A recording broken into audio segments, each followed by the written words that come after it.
Hi guys, it's Cindy And Michael. from Part-Time Permies, and as people enter into the room, we'll give you a little hello. I just want to make sure we're up and running. I think we have a few people in here. Is the sound good tonight? First thing we should double check because I don't like talking to myself. Um, if anyone can That's say. debatable. No, I usually talk to animals and hopefully more often to people.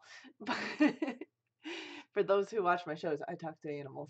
I talk to Lucky and I talk to Gus and the chickens sometimes, but more often the camera, which seems more like talking to yourself, I guess. Junk down here. I do have a few things down there. Today was a bit of a rush to get this going, so I left my shoes down under the table. And about 6 boxes.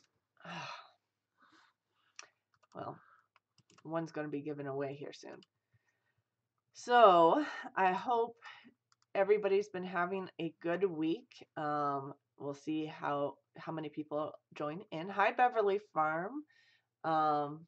We got a little bit of a late start tonight because we are premium members for Rhodes, and they do every other week a live show for the premium members at 8 o'clock. So I was literally trying to get pictures together as I was watching and chatting in their room.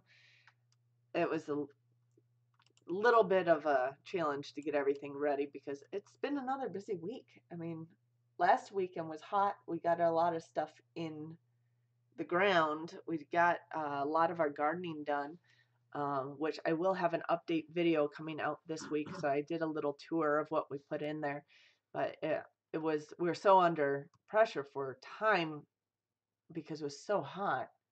We were basically trying to work from, was it 6 a.m. to about noon on Saturday, Sunday, Monday. So just to avoid the hottest part of the days. Did get a few other things in today. That's what I was doing. You were gone all day today at the market. We had market yesterday, so it's just been crazy busy. But the weather is so much nicer today. In fact, I'd rather be outside right now than inside doing this, but that's all right. I want to say hi to you guys, and it's getting dark anyway. So I was outside working half the day today. So uh, last of the tropical storm came through today. Oh my gosh, 7 days in a row in Virginia. Yeah, we got some of that rain. I think we got, I don't know if one arm of that kind No, of shot out our way. it was a whole big storm came up through. Yeah, But it came through pretty fast. it did come through very fast. In fact, I think, did I put a picture in here of it? I did not organize my pictures very well. Yes. So it was definitely pouring. This was actually from earlier in the week. We had some heavy, heavy We downpours. finished out May with over 6 inches of rain. Yeah, I think we might have been, I think we were. well, in the end, we might have been almost 7 or some, I 7 think to we were 8. over Yeah, 7 or 8 because we were at 6 inches before it's the true. last storms came So we through. might have been close to 8 Yeah, for the month, which is an awful lot. yeah. For us, that is a lot. We don't get a lot of tropical storm type things. We do get usually more weather coming from the west than up the coast, but because we're not that close to the coast. But I think we did get some of that was going through. It definitely came down hard, and that has affected, uh, our ability to be outside and planting because it kept raining on the weekends, and then we got this really hot weekend, and then we started planting everything. Basically, Memorial Day weekend, we planted everything we could. Yeah, 8 inches of 8 inches rain in into, 2 yeah, days. that's a lot. That's a lot. You know the crazy thing here is we'll get a ton of rain at once. I think we got even this morning we got a downpour Yeah, it's that pretty heavy. was, they said only like a half inch, but in our buckets, I don't know if it was locally heavier because there were a couple inches in our buckets outside I this think it morning. was a little heavier. Yeah. Um so, and it wasn't a very long storm or anything, but a couple inches downpour, but we're all sand out there. So it actually all drains straight through About a week the ground. later, it needs water no matter how much you get. Yeah, even sometimes a few days later, if it's hot enough, it even though you get like 5 inches of rain in a couple days, you'll need to water everything because it's 90 degrees and everything just absorbed and went straight through our But sand. a dew or a drizzle every day would be just fine. Yeah, Actually, it that would, would be except nice. for mold issues. Yeah. Well, at this point it would be nice because Yeah. that'll help start the seeds. So we did get let's see if I could get a garden picture up here. We did get garden things done. I'm adjusting pictures as we go here, so sorry about that. We have a lot of tomatoes and peppers and beans. The beans are sprouting, I noticed Mhm. today. We direct seeded the beans. Watermelons coming up. Um, some of the other melons are coming up, like the cantaloupe are coming up. The pumpkins are coming up. Cucumbers are coming up. We direct seeded all those last weekend, and they're all coming up already. Some of the corn has sprouted. Um, the one thing I forgot to start, which we had a number of last year, were tomatillos. So I'm going to have to dig out some tomatillo seeds and see if I could get anything direct seeded there. But we have lots of tomato plants and things. Um, so hopefully we'll get a good harvest of those this year. We did get we have a big garden. Last year we just ran out of time and didn't get the whole thing planted really. But this year we have basically the whole thing planted. Pretty much. Um, oh, and Helix wants to come join and say hi, of course. So it's the lab cat. Um, you're messing with my computer. Here, I'll make it come back. um, so anyway, so we did get a lot done last weekend on that. We did get a video done on bagging the apples on our apple trees so that we don't have to spray our apple trees to keep the bugs off of them and still get enough apples for us. So this is basically what we did. If you saw the video, I believe that came out the other day. I didn't even double check This the is a day videos. or two ago. Yeah, exactly. Um, I think it was yesterday. did I upload that one yesterday? It's just been so busy. But we did bag a bunch of these apple trees and or bag the apples on the apple trees to keep the bugs off. These are basically wedding favor bags that you can get on Amazon. 100 count bag, I think 4x5 or so is like around $10, so not bad. We ended up, you did most of them last weekend, but I tried to go back and do more Oh yeah, we today. put the first 100 on. We ran out Yeah. of bags. So I ordered more bags and then went to go put them on today. And a lot of the apples already had little marks on them where we think some sort of bug has, Well, half of them had it when I was doing it yeah, before. yeah. So I would say like 90-95% of them had it by yeah. today. So I didn't want to bag those because I'm pretty sure there's a larva in those apples or something that they're damaged anyway. We want to just bag the good ones. Um, but the whole goal of this is to let those apples grow protected. And I did try this a couple years ago with paper bags, but the bags get wet and soggy and fall off, and they get too heavy for the little apples like this. And if you wait until they're bigger, they seem to already have those marks all over them. Like 1 week difference was huge Yeah. as far as how We were many damaged probably a apples. little late getting the bags on. Yeah. Even if we could have done a week earlier, would have been better. Yeah, although last week the apples were still pretty small. There wasn't a lot of size. Yeah. Yeah, so I think probably last week would have been the best week to just do all of them at once, really. Maybe start a little sooner, but Yeah. anyway, but we're going to try this out. I learned that from my permaculture class to use the wedding organza bag, wedding gift bags. Um, so we'll see how it works. And by the way, I don't think we mentioned it in the video, but we don't actually tie the strings. We just pull them tight.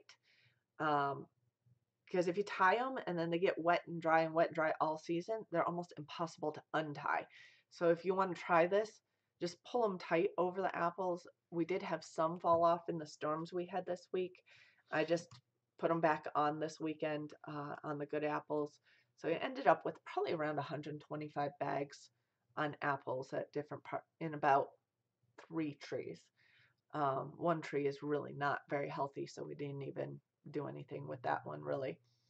But I do want to say a lot of people joined in while I'm talking to myself, right?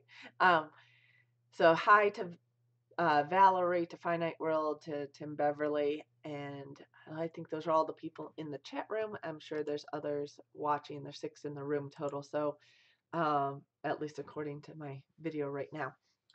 Yeah, you didn't make an announcement today, right? No, I didn't even get time to make an announcement or do a blog on Herb of the Week, but we do have a lot of edible herbs.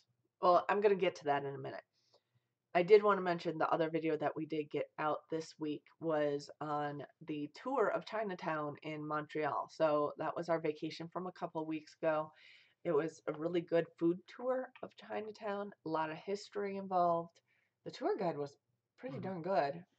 So if any of you guys end up doing a trip to Montreal, I'd look up roundtable tours if you want some food tours, because Yeah, they have 8 or 10 different topics that Yep. they're doing regularly. And they do a farm to table one too, which would be kind of cool to do because they go out of Montreal to the farms nearby. And Well, they're doing some tasting there. wineries and they're doing some farm to table stuff. Yeah. That one is for I think a group of 4 to 6. It's like $400. Yeah, that one's Because expensive. That's big time. Because they need like a but I think this they were was doing like low $65 Canadian. So you're talking like $50 for yeah 4-hour tour, 7 stops. It was quite a steal. and a lot of food. Yeah, it was well worth it. It was not expensive. Yeah, no, that was an awesome tour. So that was the first video I got out this week. It actually gave me some trouble with editing. I had some problems where I was going to put it out a day earlier, but it crashed. My not Photoshop, my Adobe Premiere crashed and didn't save some of the stuff I did. So I had to go back and redo some stuff, but it came out a day later than expected, but still came out. And it was definitely a fun tour. So, and it gives a lot of history of the Chinese in Canada, and why they came to Canada, how they ended up in Montreal, and some of the history and the timeline through that, which was kind of cool too. When we do traveling, we usually do a food and culture type traveling, sometimes hiking in nature as well. That's kind of been the focus of our travel. Of course, the focus of my trip there was actually a conference, but the conference was done the day before we went on this food tour, so we stayed an extra day or two, just so I could have a mini vacation with that trip. But that was a lot of fun. And then we did the other video I mentioned was on the bagging the apple trees. So the no spray, beyond organic apple trees is what we're trying to do, basically. We give a little mini tour of the other stuff we're planting underneath the trees, trying to kind of put together a little permaculture guild, if you will, around those trees and just seeing how it works. We planted some peanuts, which was the first time we're trying that. You There's got some cool tolerant, pretty good yield in cold climate. 3 types. We had 3 types. We got 2 types from Shirk Farms, which I still am working on that video. And we have 1 type from M.I. Gardner. So we put all 3 types in. So we put a Virginia or something and a Kentucky. A Virginia, a Kentucky, and a Thai. And then a Thai peanut. Yeah. I'm going to guess the Virginia and the Kentucky peanuts are going to Probably be very similar. No, I think they're going to be very similar. Oh, yeah. No, these have all been cold hardied. The Thai peanut was cold hardied and tested in about 30 minutes south of us. Yeah. So they're all expect. Now, what I was told about peanuts, that in the south you can get 80 to 100 on a bush. We might get 30, but they'll still yield quite nicely. We're not doing commercial harvest of them anyways. So getting 30 on a bush is going to be more than enough. Yeah. But they are supposed to do well, and they'll mature before the season gets cold. And the nice thing is with the peanuts is you can eat some of them, but you can save a handful of them and replant them next year, and you don't have to worry about cross pollination because you're planting the tuber basically, the peanut itself. So we put those in the ground. We also have some Jerusalem artichokes around the trees. I had put some in last fall, and those are growing up pretty tall. We've got Four Horns Farm, and Oh yeah, I hello. don't know if that's if it's the first time or I'm trying to Might be a remember. first time here. I'm not sure. Although if you were just in the roads live group, I did kind of mention I had to cut out to go do my own live. So I have no idea if we'll get anybody from that. That would be kind of fun too. But who knows? Well, we had Justin Rhodes stop in last week Yeah, that for was a cool. moment, so That that was was yeah, just to say hello. That was nice. that was very nice of them. So yeah, so we did that. We did gardening. I got more stuff in the garden today. I had a few extra Second time. second time. Okay, Okay. I thought the name looked familiar, so yeah. Yeah. Okay. Um, so yeah, as far as the going back to the gardening, I did get a few more things in. We had a pumpkin that you got from Shark Farms as well. It's a seed pumpkin. It's not a flesh-eating Yeah, pumpkin. it's an oil pumpkin, It's an oil seed, and it's a hullless. It has a very thin skin, or really no outer shell. Yeah. So it means you can either make it for like pepettos for making moles, or you can Cool. extrude oil from it, or you can toast it and eat it as a snack, and you don't have to go and shell it. So we're excited to try Yeah. those. So I put those not in any specific bed. It's actually in an area that's kind of more um, we just hadn't developed it yet. So I just kind of loosened up some soil and put it in. So it'll be And ground it's cover gonna fill basically. space and Yeah. cut down weeds, and Yeah. they'll have plenty of room to do whatever it does. And we We have a clearly know that they're pumpkins. These are a yeah. moderately large pumpkin, Yeah. so So they'll be they'll be pretty interesting to clear. see. Hi, Bree. Um, so it'll be interesting to see those uh what they're like. I have no idea what they look like, even if they look like a standard pumpkin or if I they think look a so. little different. We also have a blue pumpkin that we planted in the main garden, which will be fun, and a golden Hubbard, which is kind of backwards from your normal colors for those Hubbard squash. We've done blue Hubbard squash before, so got a lot of stuff going there. Oh, I wanted to show you one other thing that I noticed earlier today. Show you a picture here. That's Lucky with some of the girls from his main flock, but can anybody see what's in the background there? We've had some visitors that seem to come pretty darn routinely. I did post this picture to Instagram earlier today, but can you guys tell what that is in the background? It's kind of blurry. It was at a distance because Lucky announced my stepping outside and that guy walked off. Yep. Finite World. You Yeah, got it. we get a lot of wild turkeys. Yep. We've seen as many over the last few years of 6 or 7 or 8 at a time. We had young ones that were existing in our backwoods for quite a number of weeks Yeah. a year ago or 2 years ago. Yeah, we had quite a Um, number of them actually. We'd have a yeah, dozen or so go through at a time of a whole flock. we Some had moms with we had the young young ones. ones, and they stayed there for Yeah. weeks.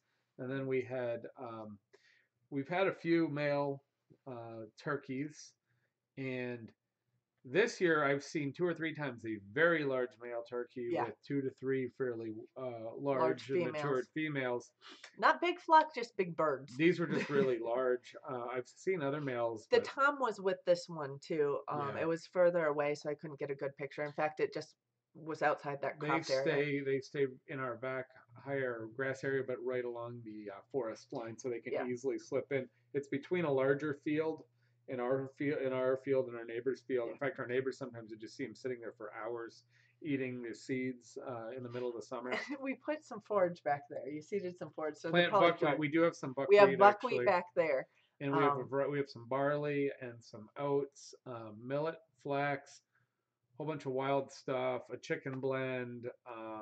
We planted a variety of about Yeah. 20 to 30 different things, but there was already a lot of wild stuff Growing back there. Yeah, so the buckwheat, we were actually just walking back there. Excuse Buckwheat me. started Today. really late, so It's it's starting small. now. It's small. Some of the buckwheat that's closer, because we also have some growing accidentally in our garden, but that's fine. And also just outside our winter coops, we have some buckwheat growing there that are in flower. So hopefully we'll get some seeds and it'll spread. Get a couple rounds of it going. So we have. Oh, you saw a month or two ago, maybe even longer. a wild turkey fly That was a over while from ago. our house. I guess that was last fall probably, but I've We never seen saw one the fly. shadow of this bird, You and all of saw a it. sudden and I was Yeah. like, "What in the world?" I mean, we don't really have eagles around here, and No, it was we did in New huge. York, but they're really big. You saw a shadow, almost like when a plane comes over, and it came over the top of the house, and Yeah. people said, "Oh, they don't fly," but they do. They took off and it really They flew don't over fly the very top of the far. house, and it landed just beyond our chickens. Yep. Yeah, I mean it's a It was decent, a female, it was not a male. but it was a decent glide. I mean, from if you go from the roof all the way back to about that area in our yard, where this turkey was, that's a decent distance. I mean, not very high up or anything, but yeah. Yeah, the male turkeys. We have a friend down the road that has some show turkeys that are a number of years old, so they're quite large and they've got a lot of color on them. But Some, they just yeah, walk around and they have this funny walk and they scrape their bottom feather yeah, the wings domestic ones, yeah, that makes a little bit of a noise, and they're funny. they I think they're aliens. They just they look and act weird and funny. He So will say that the aliens are back visiting. yeah, so when that male shows up and he just kind of hovers around, Yeah, uh, they're weird creatures. they are. They're funny. I could not imagine them getting off the ground. And actually, our geese are so big and heavy now. They have stronger wings, I would think, than a turkey. But I actually saw Gus go about 10 feet into the air and go outside his run. Now, of course, as soon as he was outside the run, He he gets wanted really back in. worried and he wants back in. Yes. He's a goof sometimes, but he just got so excited at this one point that he just flew 10 feet into the air and landed on the outside, and then he was like, "Wait, my flock's not out In here." the winter, when we would let him out of the pen in the morning, or we would change the water from the Yeah, pool because it's he cold, would.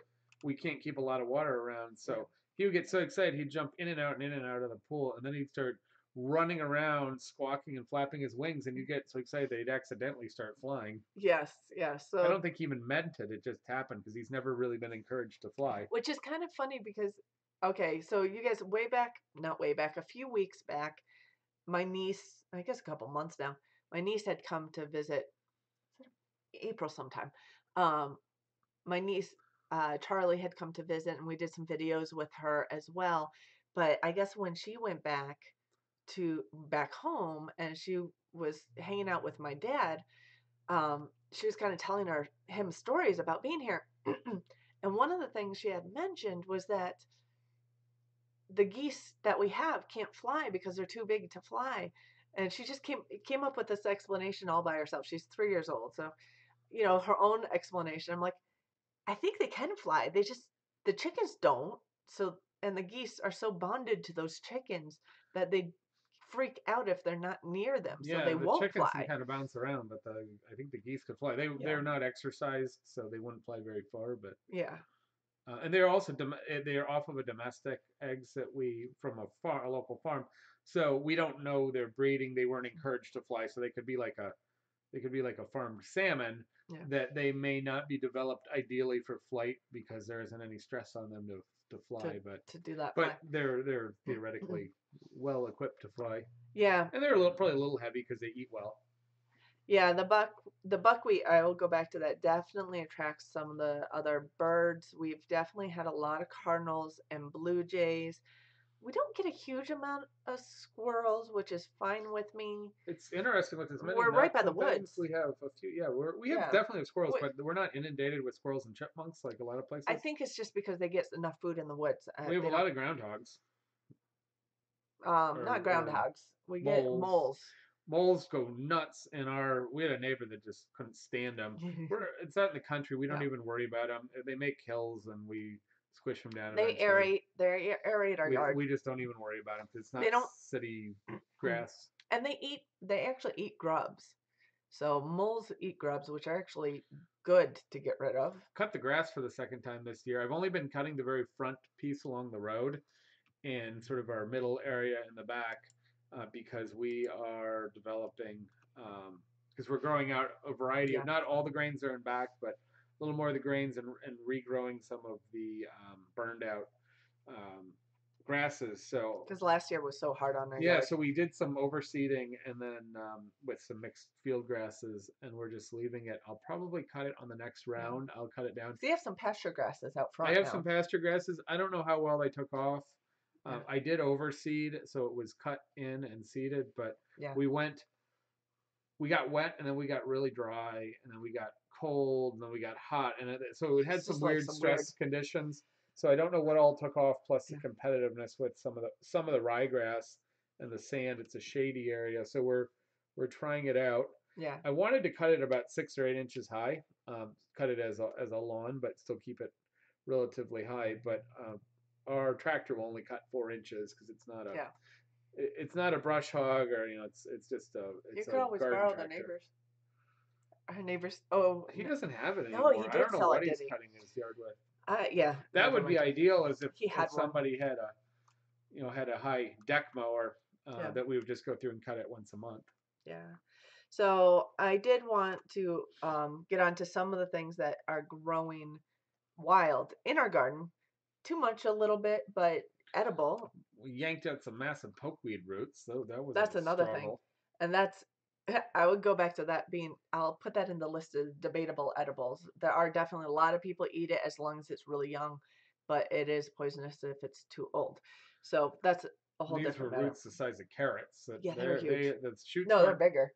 well, yeah, like they look like parsnips. They were shorter and fatter, but we had to fork them out and then tug on them to get them out. Because if we don't get them when the ground is soft, we won't get them all season. Although, yeah, I was gonna say, I think we didn't have that hard of a time pulling those roots out. You had to dig them out a little bit. Yeah. But I think part of that is because of our process of leaf mulching over the last 2 years. Yeah, the ground was soft to be able to fork it, but it needed to be dug out. You can't pull them by the stems. You have to get under them and then tug the root out because it's a big root. Yeah. But that wasn't the one I was going to concentrate on for Herb of the Week this week. Anybody know what this plant is? I'm going to give you a moment, and I'm going to also put on a jacket because it's getting chilly in here. But I know there's a little bit of delay from going online here. So anybody have any idea what this one is? It is edible and it can replace something you grow.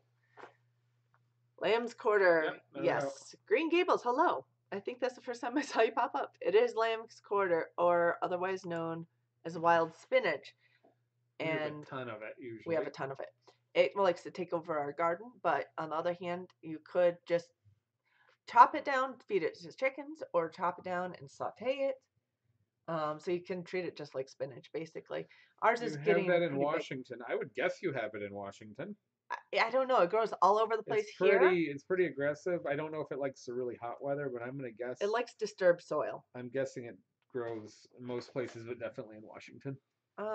I could look it up. There's a few things that don't make it over the mountains. That's true. It's so aggressive. I would say at least on the eastern half of the continent, there should be here. As far as the west side, you'd have to ask someone out that direction. I'm not 100% sure. But it definitely likes to grow here. It grows all over the place. And frankly, if I let my garden if I just let the weeds take over the garden, you know how many edibles we'd have?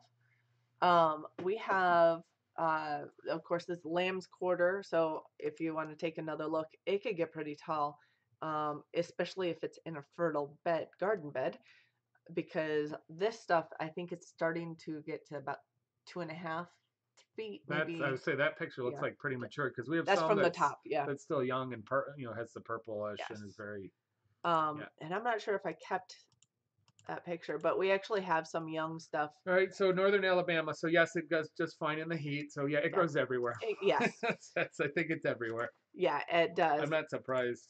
Yeah, I wasn't sure if we. I was looking to see if I had another picture lined up here. Birds. You know what? I might have it in the background of this one. Let me actually see, because I didn't delete some of the other pictures. Oops. Let me try doing something here. Nope, never mind. In our garden beds, where and you could go on our Instagram, where our pigweed's another name for it. Okay. Yep, I've heard that. I've heard of pigweed. I didn't realize it was the same thing. Is that because the pigs like to eat it? I'm sure.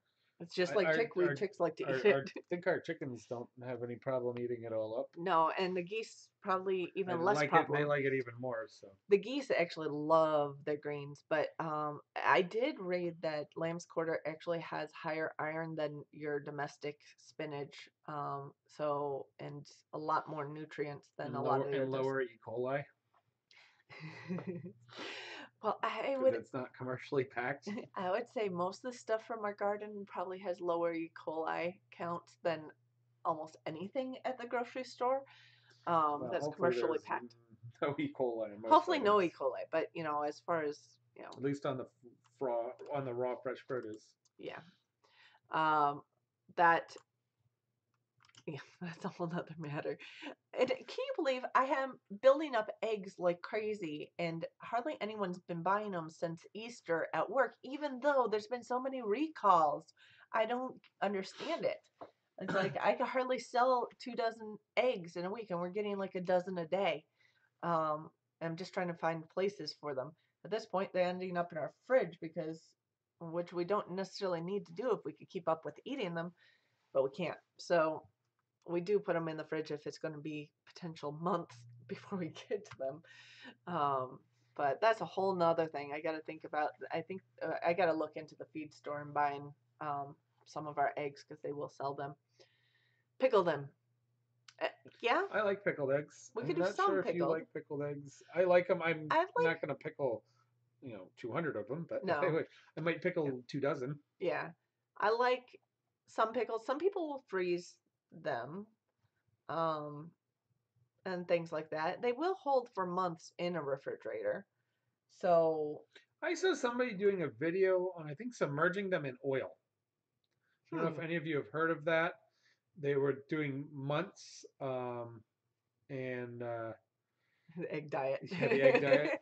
Pretty much, I'm having eggs for breakfast every morning because I don't have eggs every morning. I have them probably 2 out of 3 mornings.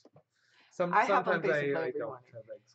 Well, part of it is because I need I personally, my body needs protein in the morning in order for my body to last until lunchtime.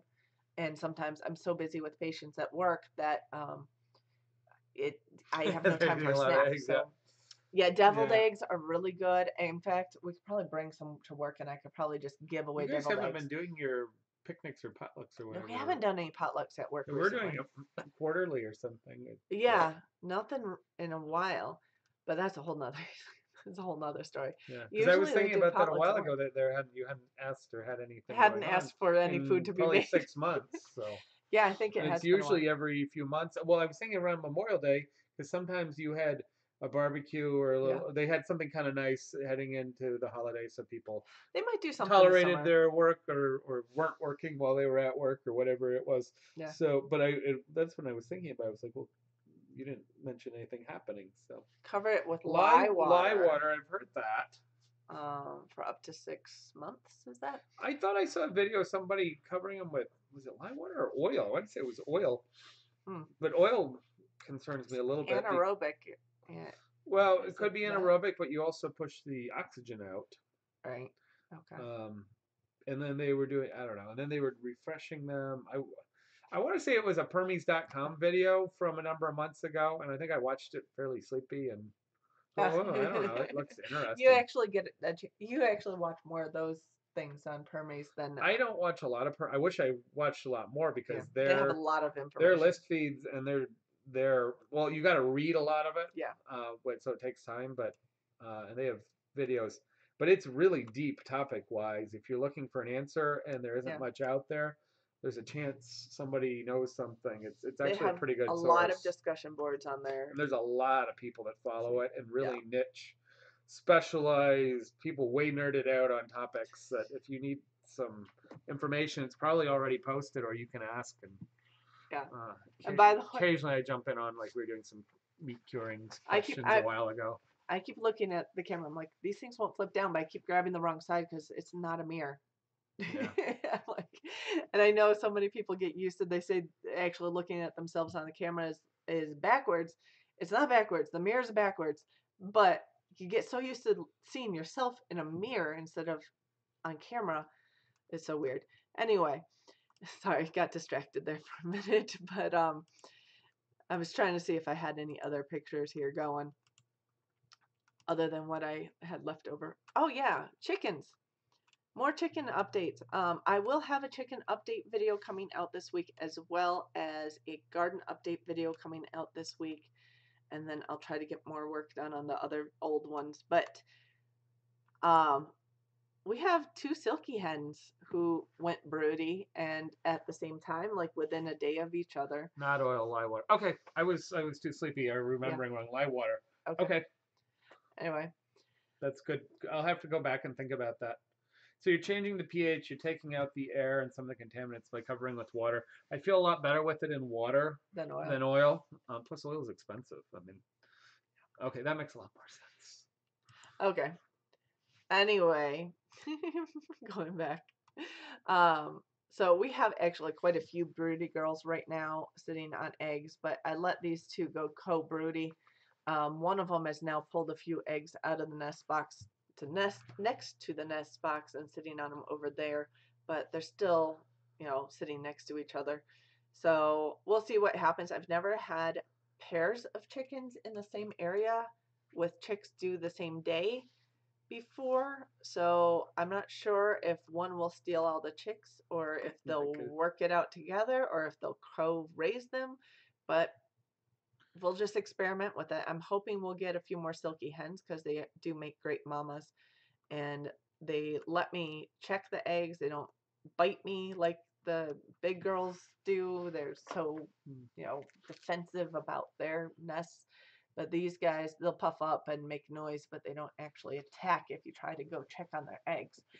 But or shove a few extra under. But yeah, so we have that experiment going, and they are in a mobile coop. So the other part of that is I've never moved a coop with broody girls in it. And these guys have already moved once. And it wasn't very far, but we'll see if they'll take another move, because the other thing about the coop that they're in, if I have to turn it, I kind of have to lift one end and swivel it around. So it will be interesting on the next move, because I'll probably have to shift the direction that they're pointed. It's pretty easy to move otherwise, though. But yeah, that one's going to be a fun experiment. And then we have the third silky girl, because we have 3 silkies. The third silky girl is with 6 chicks that are about, how old are they now? They got to be a little over a month old now. Yeah, they're getting big. Yeah. So 6 chicks that are main flock chicks that she's raising. And the funny thing is, Gus is so upset that she is not in with them, because he sees her in her own little nursery coop with the chicks, and he just stares at her for half the day like he wants to be near her. So I think the next move for the Silkies and Gus will be to put them in the same put their fence around the nursery coop as well, so that he could just be near them, because he seems like so worried about them. Of course, the problem is those chicks are not going to be part of his flock. Go to Homestead Family and look up old-fashioned egg preservation 8 months later. Okay, that's probably what his Homestead. Yeah, I think no that's refrigerator. What I was, yeah, that's what I was watching. So Homesteading Family. Yeah. The other thing, going back to storing and canning eggs in jars. Yeah, you could. I mean, the hard part is getting the cook temperature right to get your canning done, and without overcooking the eggs, I assume it's without shells. Now, if you want to get a perfectly cooked hard-boiled egg, you can do it in stovetop. But if you have a thermal circulator, you can do a sous vide, or you can do it in. You can even do scrambled eggs in bags, and it comes out perfect without overcooking. There might be. I don't know if you can do it with an Instapot, because we haven't joined that cult yet of Instapotting everything. So many people but I know there's some lower temperature control, but a lot of it's pressure control, or high temperature. Yeah. But I can do low temperature protocols to get a perfectly scrambled or shell in egg. But the commercial ones you get, which are pretty good, they come in 2 ways. They come in big tubs in water with citric acid, and I think it's just citric acid, so it's a preservative. The problem with that is, and they probably put an mold, like a little potassium Right. sorbate or something else in there. But they tend to have a sour flavor to them. Yeah, You're because of supposed citric to, acid. yeah, you're supposed to rinse them before you use them, but they still have a little bit of sour taste. So people use them a lot for egg salad, and if you get a lot of mayonnaise and things, it's not a big deal. If you're using them for other things, sliced, I always can taste the difference. But cafeterias and Hmm. high volume places use them. Um, and then, but I was buying a product that actually comes in a sleeve. It's a sleeve of 10 or 12 eggs. They've been cooked, peeled, and then they are lightly coated, and I think they take the air out and replace it with neutral gas. They're a lot more expensive than these pails of eggs, but they don't taste funny. Hmm. And so we were buying those when we needed real high volume, like At the restaurant. at the Work. restaurants. Yeah, and so that's a good solution. But citric acid is a way To to help preserve. preserve them after they're peeled for a while. That's for I think a few weeks. That's not for months. So Yeah, that'd be interesting. But do farm fresh eggs in the Instapot peels like a dream. yeah, part of the peeling has to do with how much well, how old they are. When they're really fresh, of course, there's less air cavity, so they're harder to peel. But it depends on if you shock them with water and how fast you cool them to get that inner membrane to Shrink. pop, You're to basically shrink, shrinking and it. then pop it off Yeah. off of the egg. Some people, of course, pop a little hole and to let the air pocket dissipate while Expand. it's cooking. Okay. So there are some ways on a fresh egg to get it to behave because the worst thing is, especially commercially, you go and boil, 120 eggs or something, How often do we and do that at home? I just said commercial, I know. and I've had to do it. I don't know if you've had to do it, but you end up with a whole lot of eggs. You go to peel them yourself or with a They're all couple people, sticking. and they're all sticking. And of course, if you're doing deviled eggs and not egg salad, you need them to look good. And then you got to eggs aren't that expensive. You don't want to throw them out, but you have to start over. And so they can be because they're really fresh. But if you shock them in really cold water after they're done, I think that typically it peels a lot better. Yep, 120. Yes. Well, that's restaurant Well, world for you. a case of eggs, a full rectangular box is 300 eggs. A And half case, which is a cube, is 150 eggs. and at the busiest place you worked at, how many eggs would you go through On a day or a week? on a regular week, and we were not a breakfast place. We did like weekend breakfast. It was just general use, cooking lunches, brunch. We could do 3 to 4 cases a week, and on a 3 to 4 cases, 300 a so case. like 1,200 eggs on a fairly There you busy. go. Like in the summertime right now, when there's a lot of functions going on, and I might bring in for Easter, Mother's Day, I might bring in 3 to 4 cases for the buffet, um, because you figure eggs go. So if you're making hollandaise, I might do, and then I would buy egg Yeah. yolks, um, pasteurized egg yolks for making like hollandaise, because I would need 2 or 3 or 4 cartons. I need egg whites cracked and separated. I didn't have a separator, so we'd buy a prepared egg white. Okay, Uh, hot mama juice with never hard-boiled never heard of that. eggs. What is that? A Yeah. little spice, vinegary goodness. Is that like something with some hot peppers in there, or what is it? Sounds good. Yeah, I like Hot spice. sauce and eggs generally works. I like spice on anything. Um, okay, sorry. Yeah, Bree says maybe should get it in. Maybe she should get an Instant Pot. Always wait until they're old before. Yeah, I have no problem. Because I can't go through enough of them, especially this time of year, to let some sit and then go on hard boiled like a dozen or so. Um, Green Gables says 4 dozen at a time in her Yeah, 8 quart. yeah, Yeah, that's about right. yeah. Yeah, so that's if you think about 3 to 4 cases, you always want to have extra eggs. There's no reason to run out because they're cheap Especially commercially. yeah. And but if you think about what eggs in a commercial setting, you use a lot more eggs in a fine dining than you do at home. So molten chocolate cakes, all kinds of other pastries and desserts can use a lot of eggs. Hollandaise and béarnaise sauces for steaks or for brunch. I can make a huge batch of that. Um, You've got lunch cookery, so you've got omelets and people ordering eggs, and you've got we don't even make mayonnaise. You buy mayonnaise for the most part, but sometimes you make a fresh mayonnaise or egg product. You're doing hard-boiled eggs and chopped eggs for different things. Then you're doing hors d'oeuvres. Um, you're doing brunch. You're doing French toast and all of that. So you can really move through a lot of eggs. And again, there's no reason to ever run out of eggs. So having an extra case on hand, you're going to use it the following week. Okay, there's your hot mama juice. It's a sausage that they pickle in spicy vinegar brine. I've had spicy pickled sausages when I lived down in Memphis. And it's called a hot mama juice. Okay. The juices, I guess, hot mama sausages, or something. And then you go and take the sausages out and hard boil the eggs in that. Okay, that makes sense. I let them cure for a week, and they turn pink and soak up the juice and the spices. And then I know people are doing the spicy Kool-Aid pickles and all that. I haven't tried those. I've seen them. I like to do the Jewish style pickled eggs with the beets, so they turn purpley pink, and you pickle them at the same time. Or I guess you could use the remaining juice, because then it usually has some allspice or clove and a little bit of brown spices and things that are kind of nice. It's different. So yeah, it's traditional, but yeah, that makes sense. So taking the pickled sausage juice and boil. Don't have a lot of pickled sausage running around our area, but I know a few places in town where I think I could find pickled sausage. Yeah.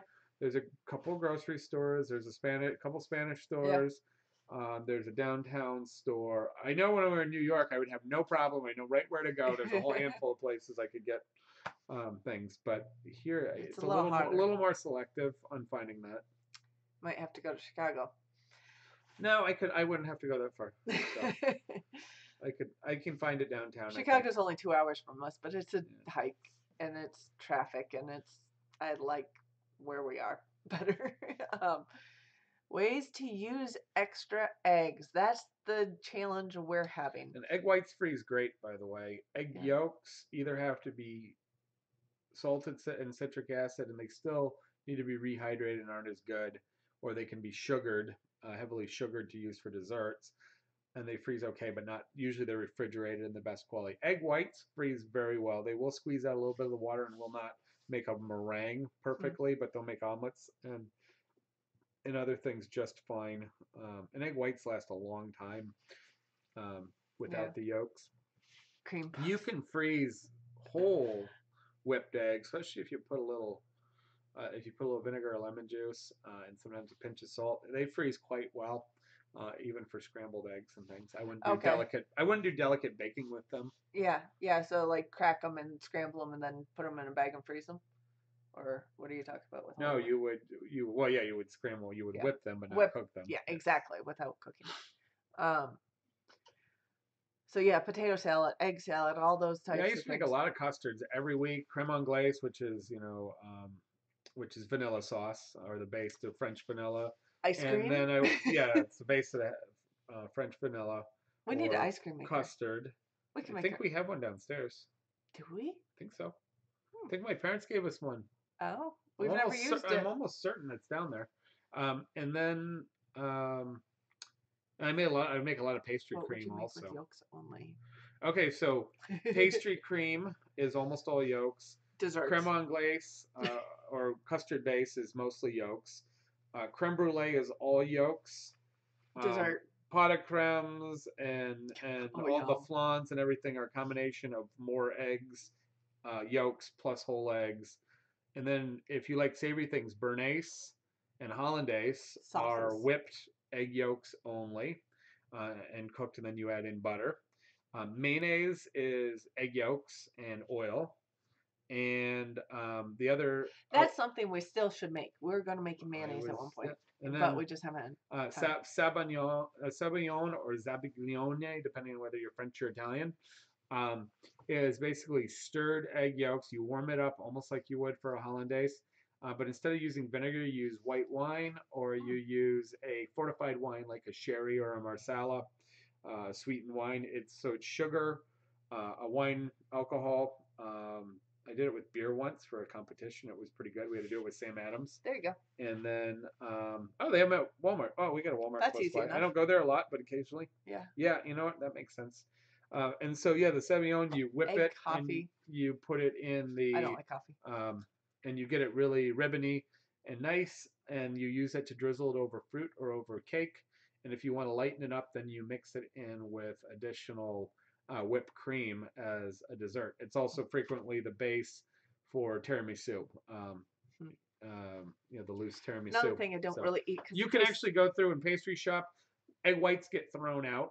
They're inexpensive. They should, but egg yolks never get thrown out. There's never enough. They should partner up with restaurants so they order their eggs together, because the pastry shop will use all the yolks and the restaurant will use. No, it still never works. No. Egg whites are in such excess. So one thing, the things that use egg whites are angel food cakes, which most places don't make. And then meringue, which some people do meringues, and certain cookies and things, and then doing what was something I was thinking about. Did you see that one? Egg coffee, yeah. I mean, he doesn't use a lot of eggs, but yep, it's good. So egg whites. You can clarify consomme if you're making a fortified stock and you want to make it clear. You use lean, low-fat meat, vegetables, herbs, and you add in egg whites, and that helps fortify and clear the cloudiness on it. White wine is frequently finished. It's fined or it's purified on the older traditions using egg whites, which is why creme brulee and the heavy egg custards were common in France, because they would have a lot of these egg whites used for as part of the wine process, and then you'd have the yolks. But in a modern kitchen, you either use whole eggs or you use a lot of yolks, and you get to a point where there's just egg whites laying all over the place. And you just throw them away. Just pour them down the sink. Go feed them to the chickens. Yeah, you could feed them to the chickens, or if you had animals, or throw them in the compost bin. That happens. But there's another use. If you have dogs, you could put egg over their food. Although if you give them too much, they get a little stinky. Egg white, you can probably give them an awful lot, though. You probably could give more egg white. So if you have extra egg whites, you could give those to your dogs. Pigs work great. Yep. Pigs, you could give the chickens and geese. Well, here, chickens and geese, extra protein. They love it. In fact, they've gotten a little bit of eggs this week because, that was another thing. The last 2 days, I go out to collect eggs. Yesterday, I got 6 eggs. Fine with me, except I think there were at least 3 cracked, because there were 3 messy egg boxes, and the eggs in those 3 boxes were covered in yolk and stuff. So I basically gave them back I cracked them and gave them back to the chickens. So I think Lucky actually was walking across the nest boxes and probably squished some eggs. But so we could do an egg, or we could do a mayonnaise making demo. Mayonnaise is not that hard to make, but it can break if it's too hot or too cold. You have too much oil or too much liquid water. You need to keep those in balance. How you stir it in is somewhat important. It's roughly about 1 egg yolk to about 3 ounces of a neutral oil, a vegetable oil. However, you can really get a lot more oil in than that. It just doesn't taste good. So it's about making mayonnaise isn't that hard. What you do, the other thing you have to be careful, you can do it in a food processor quite nicely, a Cuisinart or whatever. Blenders are too rough. It shears and tears it apart and will break it down. The little burr mixers, little hand mixers, if you're careful, you can do it that way, and then you can always do it with a whisk. I find when I hand whip it, it's not that hard for a small quantity, but it's a little bit looser than if I use a machine. And if you have a blender, by the way, if it's a low, if you have a very if you can moderate the speed, like a VitaPrep that has a turning knob on it, you can make mayonnaise in that and then finish it by hand.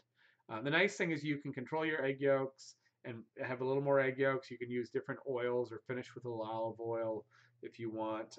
Use neutral oils, but you can season it the way you like. You can you can finish with a little bit of garlic or saffron and make it into an aioli, and you can really it does taste different than industrial mayonnaise, but you can get it quite tight and stiff like an industrial mayonnaise if you're careful.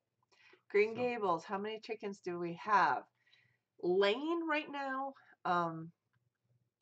well, I will say before all my girls went broody, I'm not going to say how many have gone broody right now, but before all of them went broody, I had the one Silky who was raising chicks.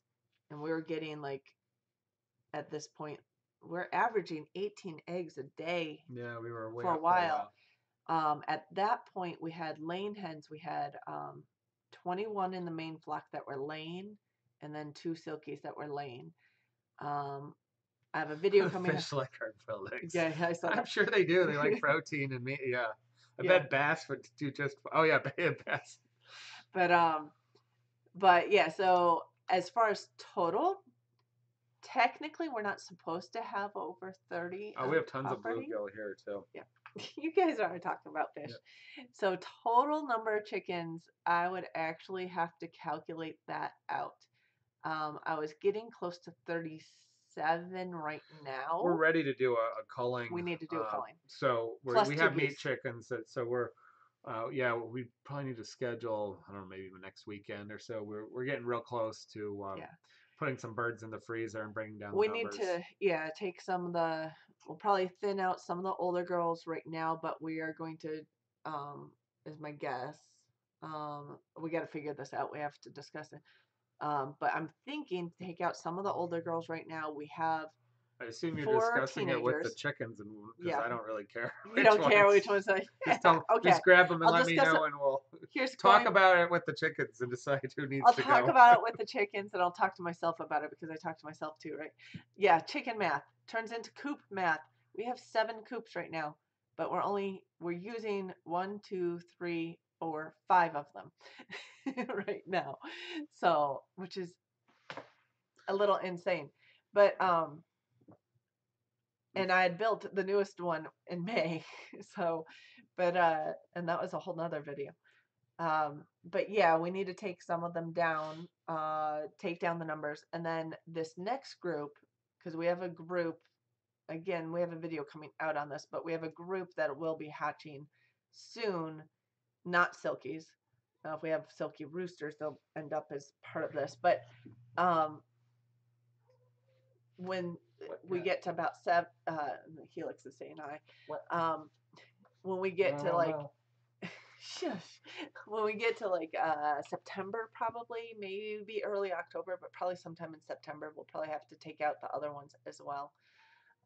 Yeah, that's pretty much chicken math right there. 1, 3, 5, 20, 40, 80.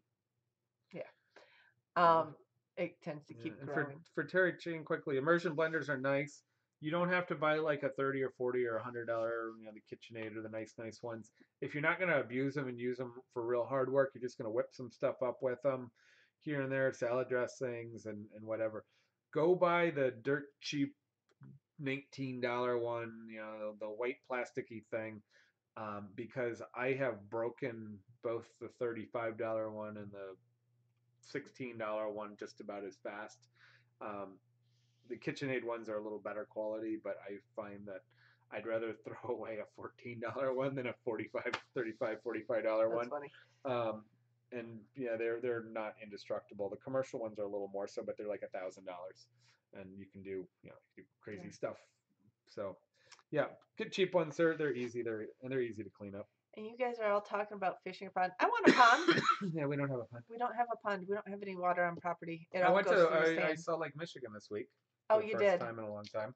I happened to be on. We only live a half hour from it, or 40 minutes from it. Yeah, I was on the coast picking up a piece of equipment, and it turned out the place I was at was 1 block off of Lake Michigan. And I turned the corner. There's a big steep cliff in that area, and I went to turn around. And I looked over the horizon. I'm like, oh. So I went over to, there's a park there, and so along most of the coast. Yeah. So I stopped for a moment. We'll have to get to the lake sometime this summer. I do have a video from last summer of taking some of, like my nieces and nephews were staying at South Haven with their parents. And so I went to visit them because that's only a little ways away.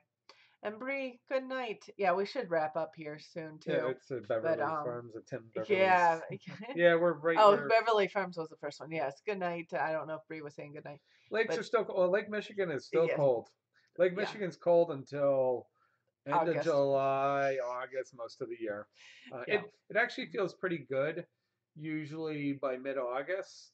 The nice thing is it can feel good in September on a warm day Yeah. because it's holding the heat, so you get Yeah. extra time. Whereas the Keep inland going swimming. lakes start getting Oh, cool. we were going swimming on. We had this camping and hiking and thing as a part of our college. It was like an extra orientation in a way, land and sea, that was optional. And I went on that. It was 3 weeks up on the Georgian Bay in Canada, which is off of Lake Superior. And we had some sailing and things too. And we were going swimming up in the Georgian Bay in September. We were going diving off, it was a old brig, like wooden brig, brigantine. Well, on the opposite of it, in college we did sometimes would go up to a camp in school got out. Our school finished late in the middle of June, but we Yeah. would go the week after school, a bunch of us up to a camp, and they had a sauna on the Upper Peninsula up by Sault Ste. Marie, so it was on Lake Huron. Um, and in middle of June, early middle of June, it was freezing cold. They had a sauna on it, and the rule was that if the water was above 45 degrees Oh or my 50 gosh. degrees, something like that, 40 or 50 degrees. I think it was 45 degrees. There It was a was okay. dock, and you could jump off the dock. So you go from the sauna, you go jump off the dock. If it was colder than that, they didn't want people Shocking jumping in there. themselves too much. Yeah, but it's because it's early in the season. Yeah. It's cold. I personally haven't been very far into the UP. And for those of you guys who are not from Michigan, UP is the Upper Peninsula of Michigan. So we often call them Yoopers up there, but it is gorgeous. It is rural as anything. There's only a couple cities up there. I've only seen little bits of it, and I'd love to go driving through there We at some drove point. across most of it when we were younger. Yeah. We've been up to the Upper Peninsula a few times. I worked for one season in the Straits of Mackinac on Mackinac Island, which is directly between the Upper and Lower Peninsula. So it was 5 miles to Mackinac City and about 5 miles to St. Ignace, which was in the UP. I didn't. Well, the season I was up there, I didn't venture anywhere beyond St. Ignace. And St. Ignace is a Yeah. tiny town. Mackinac City isn't a big town, but St. Ignace, there's an airstrip and a Yeah. parking lot there. I think all I've been So to is Mackinac City because I've been up to Mackinac um, from both the UP and the Lower Peninsula. Yeah, that would be. I love getting out into the middle of nowhere. In fact, if I had my choice of places to live, I'd be like my dad. I wouldn't want to see my neighbors. I just want to be like out in the middle of the woods somewhere. Um, that would be gorgeous. Although they get a ton of snow up there and it gets really cold. So we need to wrap up. that's why you have diesel trucks that you leave running all the time. And you You have don't turn them off all winter. snowmobiles. Snowmobiles. Yeah, that's always the joke when you go up north and there's no cars in the parking lot. Little bar It's and all grills. snowmobiles. They're empty, but they're totally packed full of full. snowmobiles on the back because some of them are on the back of those trout streams. Yeah. And so they have these ruckus snowmobiles, but no cars out. Lots of lighthouses, mines, There are. falls. Yeah, absolutely. Yep, there's logging, there's mines. Most of the mines aren't active, but some of them I think they reactivate a little bit. The copper mines. Yep. And a lot of people do the either a lighthouse tour because Michigan has more lighthouses than any other state, actually. Or they do the fall colors tour, which is really amazing. But anyway, we'll stop talking about random Michigan facts for now, and which we never did videos on, but oh well. They also play hockey and football in Michigan, but among other things. Yeah, well, you have Hockey Town. Of course, we play hockey.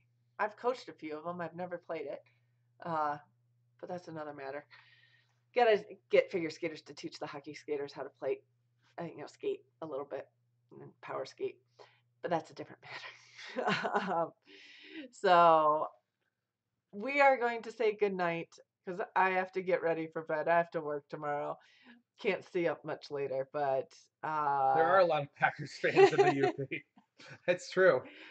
There's Packers fans in the Yeah. Lower Peninsula too, but you're right. There's There's probably as probably many more Packers fans up north. Patriots fans in the Lower Peninsula because of, isn't it Patriots that you have Yeah, but well, there you got Lions, but yeah. and you got Chicago. Well, yeah, There's no, lots. there's Lions There's a fans. lot of and then the whole Ohio team. So there's lots of diversity Yes.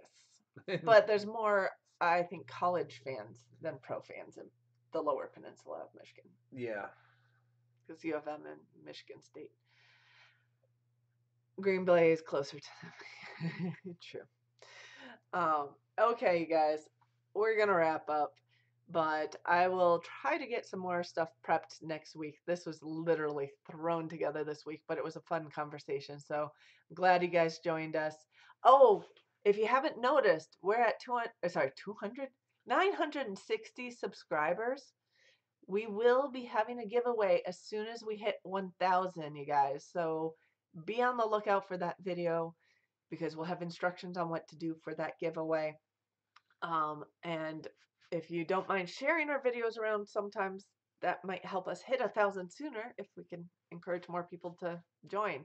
So we're almost there. And by the way, we have the views. So awesome. Thanks on those for being able to monetize. Not that we plan on earning money from YouTube much, but it helps towards, improving our equipment to be able to do this. So thank you guys, and we will definitely see you guys around next week at 9 p.m. And have a good night and a good week. Good night. Oh, thank you, Terry Jean. Thanks. Good night.